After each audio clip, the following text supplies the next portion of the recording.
Bismillahirrahmanirrahim. Assalamualaikum warahmatullahi wabarakatuh. Nama saya Ganindra Rizkydiarta dengan nomor induk mahasiswa 151262304. Di sini saya ingin membuat video tugas, yaitu pengenalan kelas dan objek. Di sini saya ingin membuat program sederhananya menggunakan kelas dan objek di Visual Studio Code. Dan game yang saya buat itu seperti game Block Blast, kayak mirip Tetris gitu, game block-block seperti itu. Ini saya sudah membuat eh, kodenya. Di sini saya membuat dua program.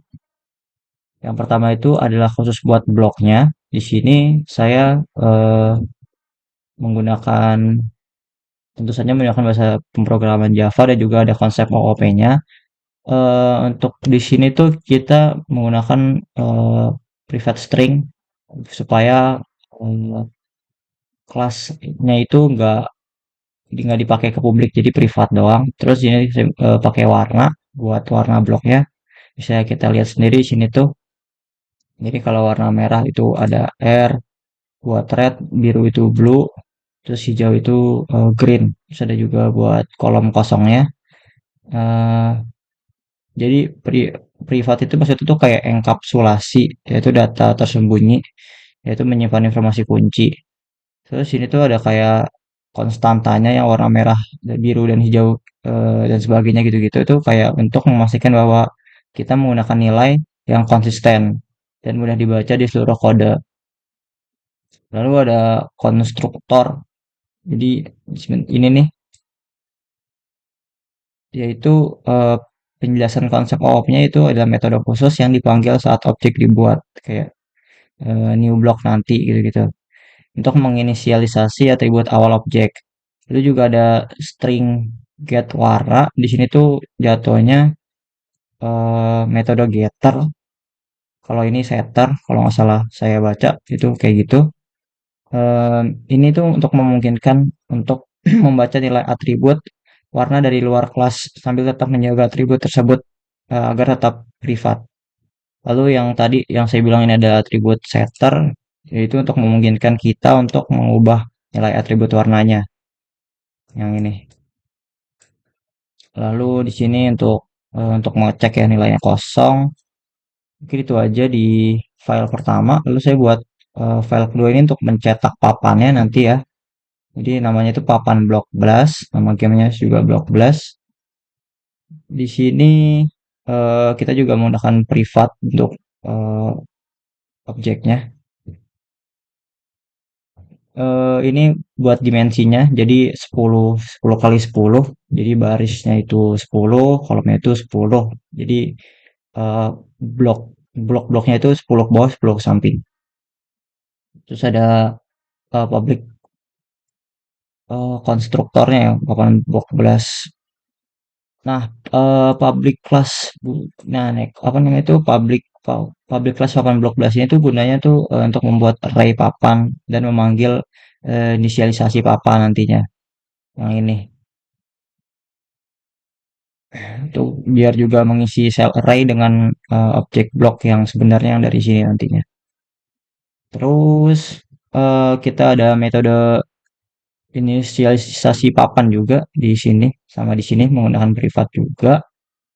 Untuk em, di sini udah kita di sini menggunakan konsep looping untuk melintasi setiap baris dan kolom di setiap sel dan juga menjalankan di papan nantinya di papan. Nah ini di papan. Lalu yang di bawah nih sama mungkin agak mirip ya inisialisasi. Enggak di sini tuh tampilkan papan. Ini kayak untuk mencetak. Di sini juga kita menggunakan metode looping juga ya. Terus di sini untuk guna itu untuk bertanggung jawab atas representasi visual. Jadi ntar tercetak di terminalnya. Lalu di sini ada hancurkan blok. Jadi sini kan tampilkan tuh buat menampilkan di situ hancurkan blok. Jadi buat menghancurkan blok misalnya ada nanti ada blok yang sudah ada nanti mau kita ganti. Jadi bisa kita hancurkan eh menggunakan ini buat kayak logika permainan aja gitu. Ketika dipanggil Objek ini akan melakukan validasi posisi dan kemudian memanggil. Karena yang tadi nih yang hancurkan blok nanti kan buat memanggil yang ini nih, yang menghancurkan blok tuh. Terus di sini buat mencetakkan juga ke terminal game tampilkan papan ini kayak metode main ya. Itu adalah titik awal eksekusi program. Jadi misal kita run aja, kita running programnya di situ gini. Nah, di sini kita bisa ngeliat ini permainan akan dimensinya tuh 10 kali 10, tapi di sisi 9 karena kan dari 0. Terus kita menghancurkan blok B itu di 2,5 di sini 2,5. Terus juga menghancurkan blok R di 9,9 9,9 ini nih.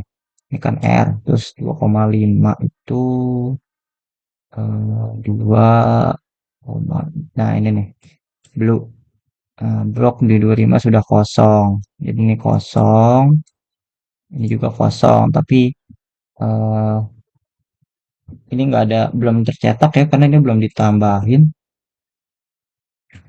Game kan salah 99 harus.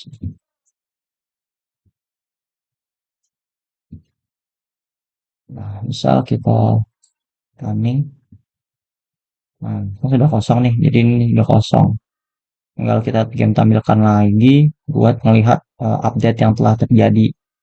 Misalkan kita mau ubah ini kita ganti jadi 3, justru menjadi 3 juga. Misalkan terjadi, ya tadi kan 2 itu di sini yang aku ganti, sedangkan mana nih? Ini yang sebelumnya nih. Sebelumnya kan di sini nih yang aku ganti. Udah di call 25 udah diganti, sekarang jadi 3,5. Nah, ini 3,5, 3,5 jadinya yang diganti 3,5. Jadi sebenarnya tuh ini kayak konsep awal doang buat game Block Blast. Mungkin sekian dari saya, kurang lebihnya mohon maaf. Wabillahi taufiq wal hidayah. Wassalamualaikum warahmatullahi wabarakatuh.